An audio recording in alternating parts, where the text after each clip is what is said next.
portfolio construction, and risk management. Chapter 12, Behavioral Risk Management.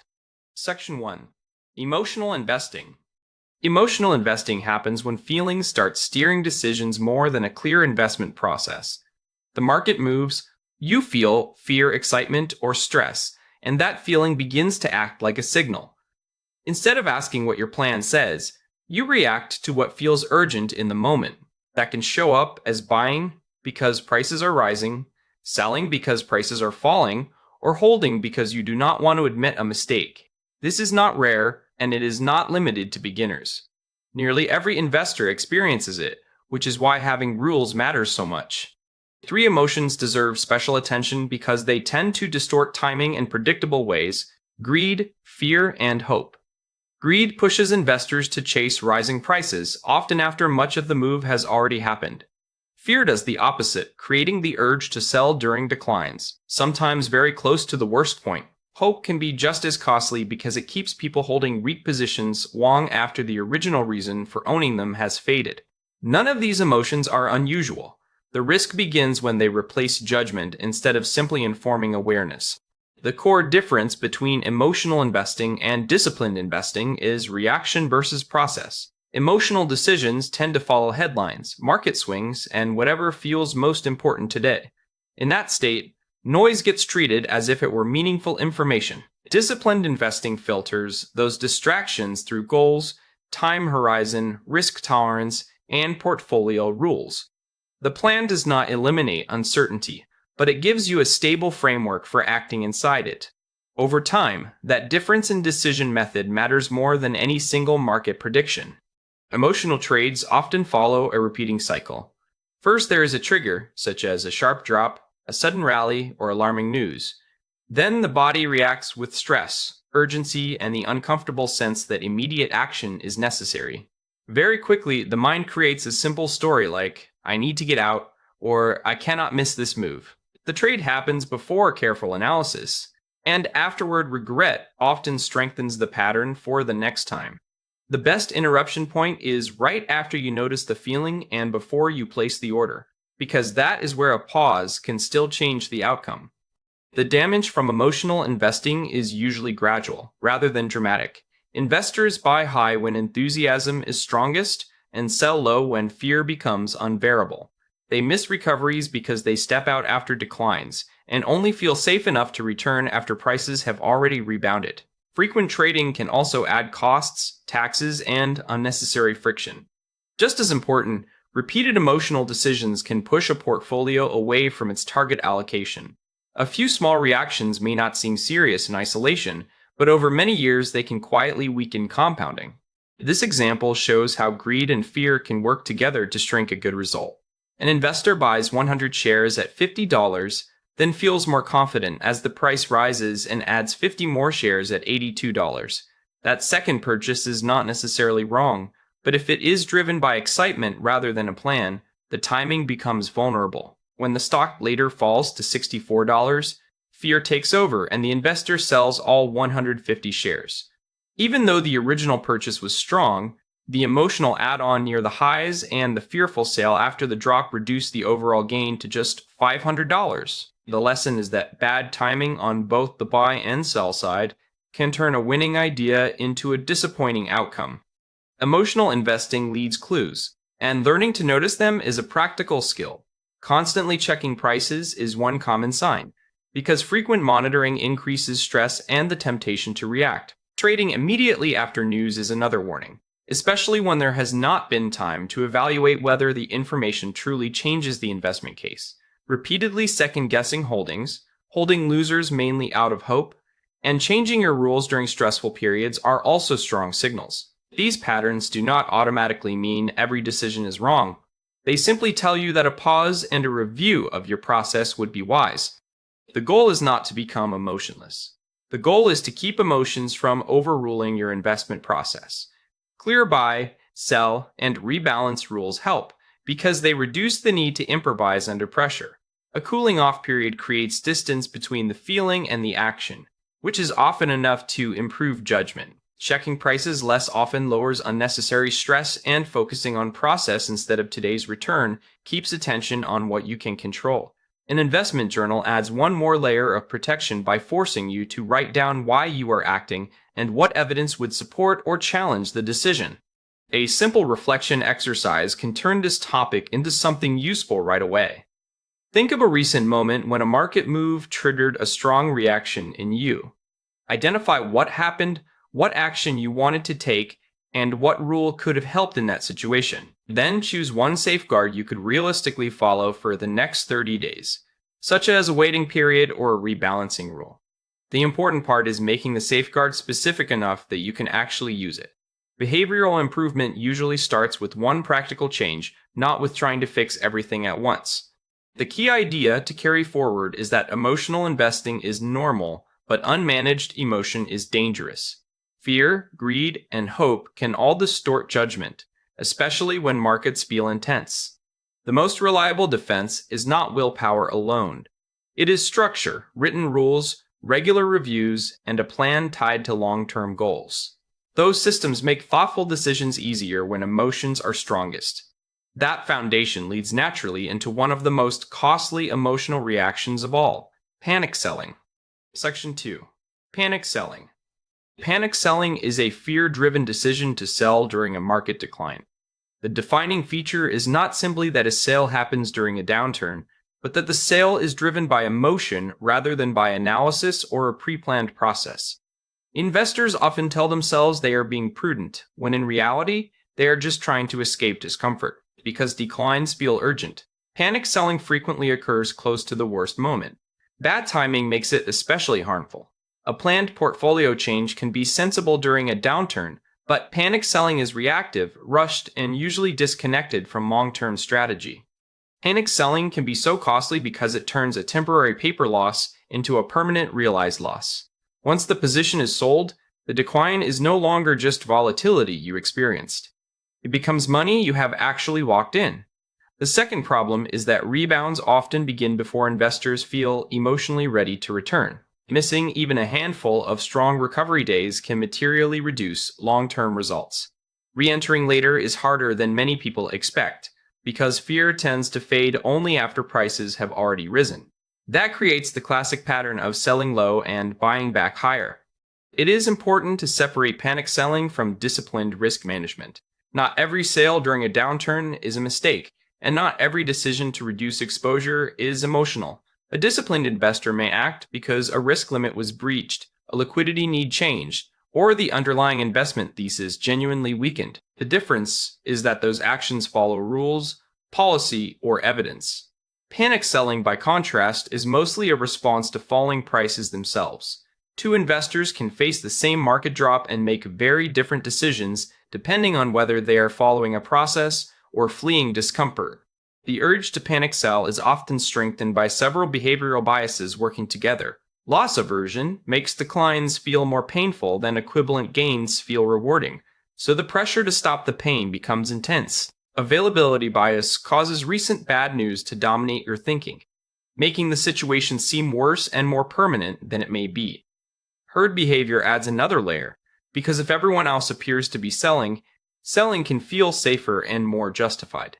Recency bias then pushes you to treat the latest decline as if it predicts the future. When those forces combine, fear can feel like evidence even when it is not. Some portfolios are more likely to trigger panic because their structure creates real pressure during volatility. Leverage raises the stakes by making losses larger and faster. Concentrated positions swing more sharply, which can make even normal market moves feel intolerable. Options and margin can force action through expiration or margin calls, removing the flexibility to wait. Low cash reserves add another problem because they create liquidity stress when markets are already weak. In other words, fragile portfolio design often sets the stage for emotional mistakes later. Panic selling usually follows a recognizable sequence. A negative shock hits, prices fall quickly, and stress rises with the market's speed and intensity. As emotions increase, decision quality tends to deteriorate, and the investor focuses more on stopping pain than on evaluating facts. A rushed sale then locks in the decline. After that, fear often remains in control and delays re-entry, even as conditions begin to stabilize. Recognizing that pattern is valuable because it helps you intervene earlier before the sale becomes irreversible. A common real-world pattern appeared during the March 2020 sell-off. Markets dropped very quickly, which made the fear feel both urgent and justified. Many investors sold after large losses, believing they were protecting themselves from something even worse. But the market bottomed soon after, and the recovery began while many of those investors were still in cash. The long-term cost came from two decisions, not one. First, locking in the decline, and then missing the rebound. Episodes like this are powerful reminders that speed and fear often create very poor timing. A better process does not require you to ignore fear. It requires you to keep fear from making the decision by itself. Start with a pause before placing any order, because urgency is often part of the problem. Then review your plan, your time horizon, your cash needs, and whether the fundamentals truly changed. If the investment case is intact, a decline may call for patience or measured rebalancing rather than a full exit. If action is justified, gradual moves are often safer than all-or-nothing decisions.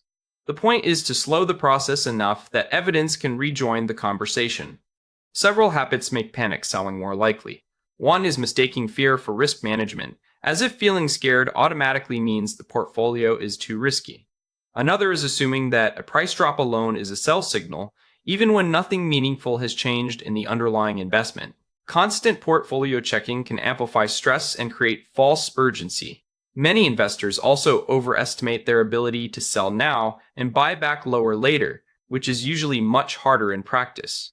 Ignoring liquidity needs and position sizing adds one more vulnerability, because oversized or illiquid positions are harder to manage calmly.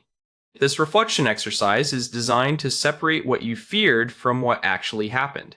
Think of a broad market decline of at least 5% and write down your thoughts at the time.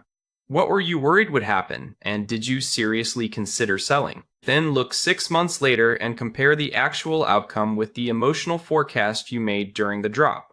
In many cases, the market will not have followed the dramatic story your fear suggested. That comparison helps train a very important habit. Noticing that emotional certainty and real outcomes are often not the same. Section 3. Overconfidence. Overconfidence is not just feeling good about your decisions. It is the tendency to believe you know more, predict better, or control outcomes more than you really can. One form is overestimation, where you assume your investing skill is above average without enough evidence. Another is overprecision, where you become too certain that your forecast is correct, even though markets are always uncertain. Good results can come from skill, but they can also come from luck, timing, or a favorable environment. The danger begins when uncertainty is understated and decisions become larger or less protected than they should be. What makes overconfidence dangerous is not simply being wrong. It is being wrong while carrying too much exposure and too little protection. Overconfident investors often trade more frequently, which can chip away at returns through costs, taxes, and poor timing. They may allow one or two positions to become too large, increasing the damage from a single mistake. Some use leverage because they feel especially sure, which magnifies losses when the thesis fails. Others start ignoring risk limits because those safeguards begin to feel unnecessary. In each case, confidence is not the problem by itself. Unmanaged confidence is. One reason overconfidence is so common is that performance can be misleading. In a strong bull market, many strategies look smart simply because asset prices are rising broadly. Recent gains can feel like proof of mastery, even when much of the result came from market tailwinds rather than unique insight. That makes it easy to confuse a good outcome with a good process. A portfolio can make money despite weak discipline, just as a disciplined decision can have a disappointing short-term result. To judge skill fairly, you have to look beyond returns alone and ask what role market conditions played. Overconfidence often builds gradually rather than arriving all at once. Early wins create a story that success came mainly from personal skill. Once that story takes hold, attention naturally shifts toward information that supports it and away from evidence that challenges it. Position sizes may begin to grow as conviction rises, and protective rules can start to feel like obstacles rather than safeguards. At that point, admitting a mistake becomes psychologically harder because it threatens the identity of being right. This is why the bias is so dangerous. Confidence can rise slowly while discipline weakens quietly underneath it. A clear warning sign of overconfidence is when protective rules start to feel optional. Rebalancing gets delayed because the winning position seems too promising to trim. Exit rules are relaxed because the investor wants to give the idea just a little more time. Concentration limits are overridden because this position is framed as a special case or a best idea. One exception may sound harmless, but exceptions have a way of multiplying. When rules are ignored only after conviction rises, risk is no longer being managed consistently. Maria's example shows how a successful theme can turn into an oversized bet. She starts with a $100,000 portfolio and sees strong returns from technology holdings. Rather than treating those gains cautiously, she interprets them as proof of stock-picking skill. She sells bonds and healthcare positions and lets one technology stock grow until it represents 35% of the entire portfolio. At the same time, she stops following her rebalancing process. What began as good performance has now changed the portfolio's risk profile in a major way. Once a single position becomes too large, even a normal decline can become a major portfolio event. In this case, the stock falls 40% over 3 months. Because it had grown to 35% of the portfolio impact is 35% times 40%, or a 14% hit. On a €100 portfolio, that is a $14,007 loss from one holding alone. The stock's decline matters, but the concentration is what turns it into a portfolio-level problem. This is how overconfidence often shows up in practice, not just in the idea, but in the size of the bet. Overconfidence tends to reveal itself through recurring patterns. One sign is mistaking a rising market for proof of personal skill. Another is allowing one holding to dominate the portfolio, as if conviction were enough to justify concentration. Some investors focus only on raw return and ignore how much risk was taken to achieve it. Others refuse to sell even after the original thesis weakens because admitting error feels too costly. Overriding a written plan is often the clearest warning of all, because it shows confidence has started outrunning evidence and process. A short set of questions before a trade can expose whether confidence is deserved or inflated. Ask yourself what evidence would prove you wrong, because every sound decision should have a disconfirming case. Consider whether recent gains are making you feel more skilled than the evidence supports. Check whether the position size comes from your process, or simply from your level of conviction. Ask whether you would make the same choice in a weaker market when tailwinds are absent, and confirm that your written risk limits still apply, especially if this trade feels unusually compelling. Your largest holding is often the best place to test for overconfidence. Write down the specific analysis that supports owning it, not just a general feeling that it is strong. Then define in advance what would make you cut the position in half, so the exit standard is clear before emotions rise. Give your confidence a score from 1 to 10, and if it is above 7, force yourself to list 3 reasons you could be wrong. Finally, ask whether you would buy the position today at its current weight. If the answer is no, that may be a sign of attachment, inertia, or overconfidence rather than disciplined conviction. Section 4. Recency bias. Recency bias is the tendency to let the latest events dominate your judgment. Recent information gets too much weight, while older and broader evidence gets pushed into the background.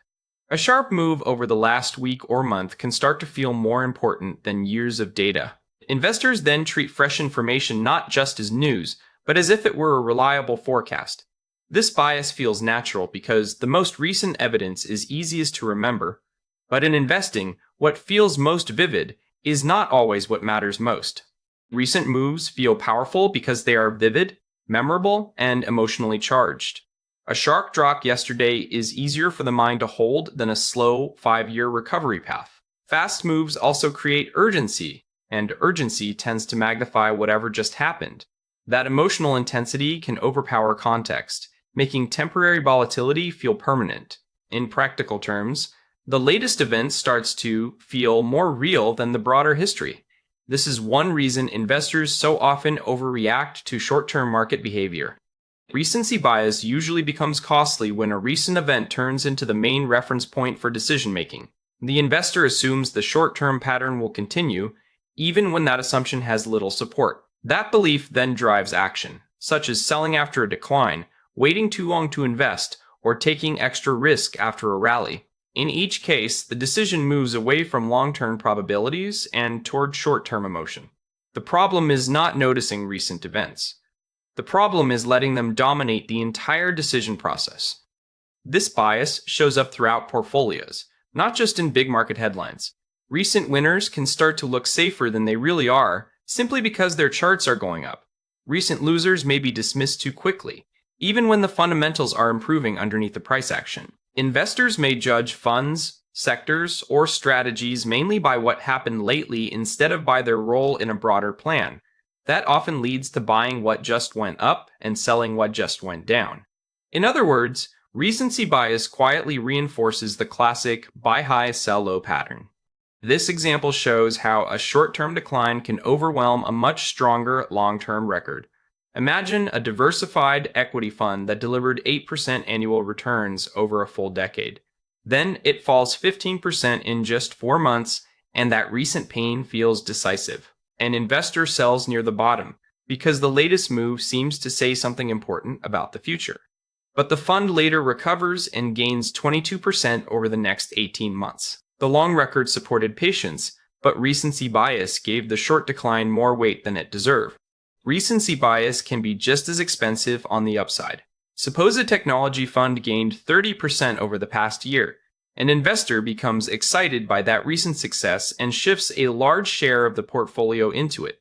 The move feels rational because the latest performance is highly visible and emotionally persuasive. But if future returns normalize, the new allocation may disappoint and leave the portfolio less balanced than before. Chasing recent winners often feels like following evidence, when it is really following momentum in your own memory. The best defense against recency bias is to widen the time frame of your analysis.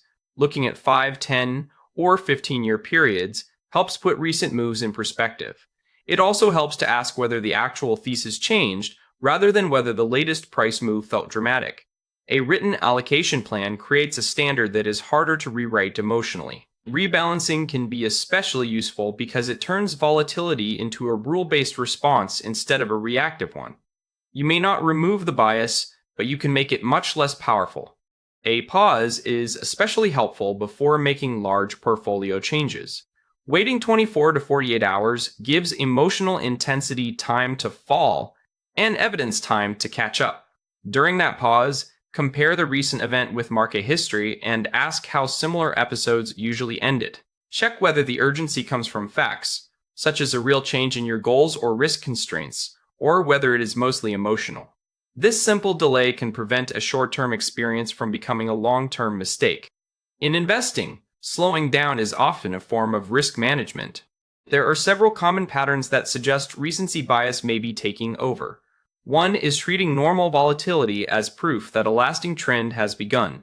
Another is chasing recent winners because strong short-term performance feels safer or smarter than it really is. Investors also forget how often markets recover from weak periods, especially when the current decline feels unusually uncomfortable. Changing allocations based mainly on short-term news is another classic warning sign. A single quarter or headline rarely justifies a full portfolio overhaul. A better decision process starts by identifying exactly what recent event influenced you.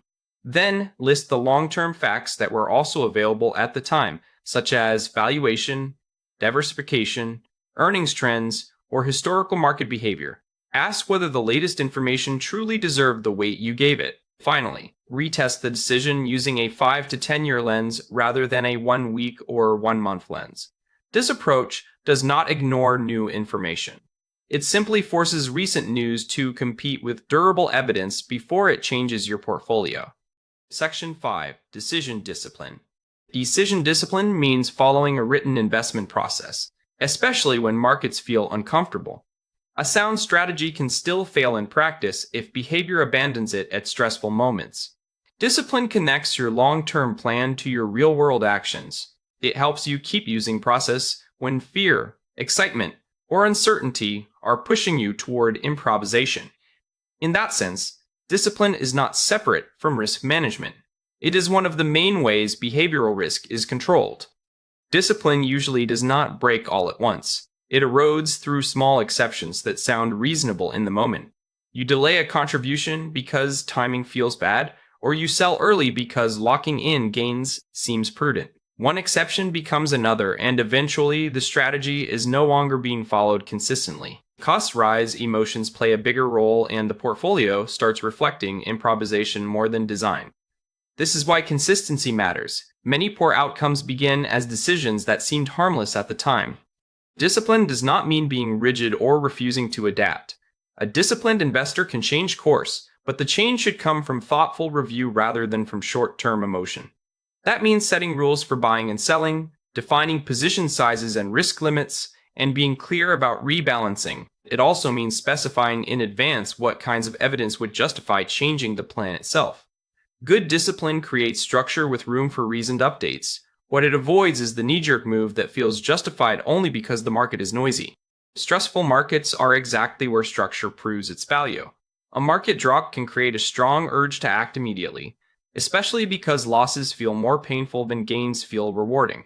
Under that pressure, action can feel like insight even when it is really just an attempt to reduce discomfort. Structure helps separate those two things. A rebalancing plan, waiting period, or risk policy gives you something solid to follow when your emotions are sending urgent signals. The harder the moment feels, the more valuable the structure becomes. Pre-commitment is one of the strongest tools for building discipline. It means deciding in advance how you will act while you are calm, instead of relying on willpower during stress. Automated contributions are a good example because they remove the temptation to time entries emotionally. Waiting periods before trades can stop fast reactions from becoming permanent decisions. Checklists create a required pause, and rule-based rebalancing keeps portfolio changes tied to process rather than to mood. The benefit of pre-commitment is that it turns discipline into a system you can repeat. A strong process also acts like a filter for noise. If your entry criteria, exit criteria, holding period, position size, risk limits, and rebalancing rules are written clearly, new information has to pass through that structure before it changes your behavior. That makes it easier to ask a crucial question. Does this actually change the thesis, or is it just market noise? Without a process, every headline can feel actionable. With a process, many headlines are simply observations, not instructions. That distinction protects the portfolio from unnecessary reactions. Guardrails are especially useful right before any trade. A checklist slows the decision down and brings your process back into the foreground. Ask whether the action fits your plan, whether you are reacting mainly to recent news or price movement, whether any key assumption truly changed, and whether your waiting period has been completed. These questions are simple, but they reduce the chance of acting on pressure alone. If the checklist points to emotion rather than evidence, the correct action may be to pause. In many cases, not trading immediately is itself a disciplined decision. Disciplined investors review portfolios regularly, but they do not live inside them every day. Monthly or quarterly reviews usually provide enough oversight without turning monitoring into emotional surveillance. Constant checking creates more opportunities to interpret ordinary fluctuations as reasons to act. Scheduled reviews reduce that temptation and make room for planned triggers such as allocation drift, a rebalance state, or a major life change. This helps preserve the difference between monitoring and reacting. Good process pays attention, but it does not chase every movement. Maria's example brings several of these ideas together. After a stock rally, her portfolio drifts from 60-40 to 70-30, and she feels anxious about giving back gains. Instead of trading impulsively, she sticks to her scheduled review process and avoids making an off-rule change in the heat of the moment. She even journals the urge to act, which helps separate the feeling from the decision. Later, when the review process calls for it, she rebalances back to target. The important lesson is that good process is not measured by whether the market immediately rewards it, but by whether the decision stayed aligned with the plan. Decision discipline improves through deliberate practice. Some common traps are treating price moves as proof that the plan failed, monitoring too often, and judging decisions only by short-term outcomes. A practical exercise is to write the decision down before acting, including the trigger, the size, the holding period, and what would justify a future change. Then use a short checklist and force a 24 to 48 hour pause before major moves.